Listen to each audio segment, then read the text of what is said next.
Hello engineers, हमने अपना operating system ख़त्म कर लिया है और आज से हम लोग स्टार्ट करेंगे कंप्यूटर ऑर्गेनाइजेशन एंड आर्किटेक्चर। आप चाहे तो हमारे ऑपरेटिंग सिस्टम का प्लेलिस्ट देख सकते हैं जा करके। It will be beneficial for you.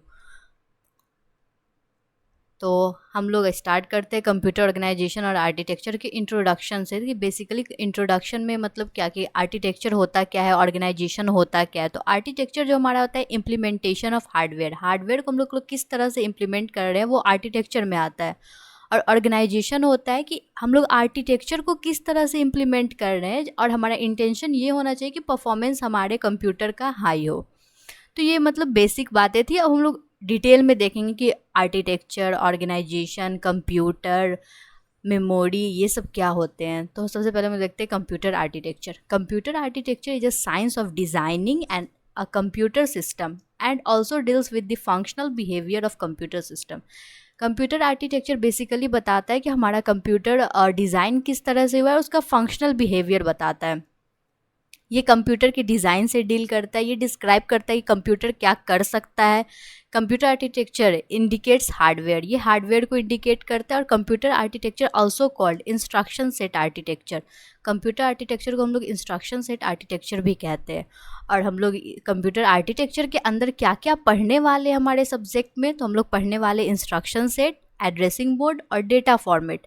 उसके बाद आता है हमारा कंप्यूटर ऑर्गेनाइजेशन। कंप्यूटर ऑर्गेनाइजेशन क्या होता है, तो ये लॉजिकल इंटरकनेक्शन बताता है डिफरेंट फंक्शनल ब्लॉक के बीच। ये इन डेप्थ पिक्चर देता है कि कैसे फंक्शनल स्ट्रक्चर है, ठीक है। और इसका इंटेंशन होता है हाई परफॉर्मेंस। ये बताता है कि कंप्यूटर क्या कर सकता है। कंप्यूटर आर्किटेक्चर बताता था कि कंप्यूटर क्या करता है, और ये बताता है कि ये किस तरह से करता है, ठीक है। और इट इंडिकेट्स परफॉर्मेंस, ये ओवरऑल परफॉर्मेंस को इंडिकेट करता है। और हम लोग ऑर्गेनाइजेशन के अंदर क्या क्या पढ़ेंगे इस सब्जेक्ट में, तो input output organisation, memory organisation और पाइपलाइनिंग। उसके बाद हमारा बेसिक, सबसे फर्स्ट कंप्यूटर क्या होता है, तो कंप्यूटर होता है कि एक फॉर्म के डेटा को वो अनदर फॉर्म में चेंज करता है कुछ प्रोग्राम के कंट्रोल के अंदर।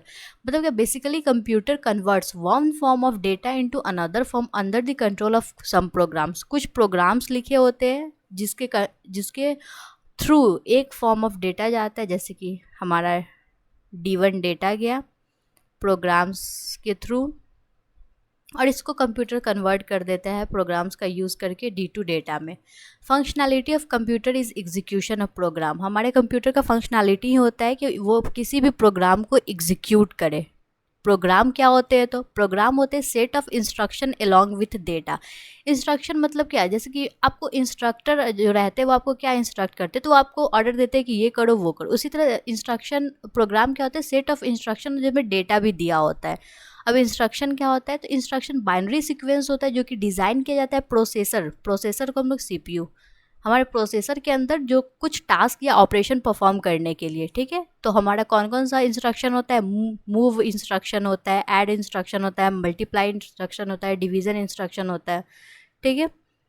जैसे कि अगर हमारा है R1 रजिस्टर में कुछ है और R2 में कुछ है, तो हमारा जो यहाँ पे हम लोग एक इंस्ट्रक्शन लिखते हैं।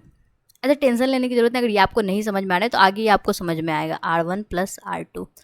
तो ये कह रहा है कि सबसे पहले यहाँ पे इंस्ट्रक्शन क्या है, यहाँ पे इंस्ट्रक्शन हमारा ऐड ऑपरेटर है, ये हमारा मूव ऑपरेटर है। मतलब कि R1 और R2 में जो भी है दोनों रजिस्टर में, उसको ऐड करो और उस वैल्यू को R2 में स्टोर करो या मूव करो। तो ये होता है हमारा इंस्ट्रक्शन। उसके बाद to execute program computer needs 3 basic components. Computer को किसी भी प्रोग्राम को एग्जीक्यूट करने के लिए 3 बेसिक कंपोनेंट की ज़रूरत होती है। पहला होता है CPU होता है प्रोसेसिंग के लिए। दूसरा होता है मेमोरी, जो भी डेटा का हम लोग को प्रोसेस करना है वो मेमोरी में स्टोर होगा। और तीसरा होता है इनपुट आउटपुट या फिर एक्सटर्नल कम्युनिकेशन। हमारा यूज़र इनपुट देगा, फिर उसका प्रोसेस होगा CPU के थ्रू। उसके बाद नहीं, यूज़र हमारा इनपुट देगा, वो मेमोरी में स्टोर होगा और फिर CPU के थ्रू प्रोसेस होगा, फिर वो हमारे आउटपुट में यूज़र को विजिबल होगा। That's all for basic video for computer architecture and organisation. और भी इसमें बहुत सारे वीडियो आएंगे। Stay connected. Thank you for watching.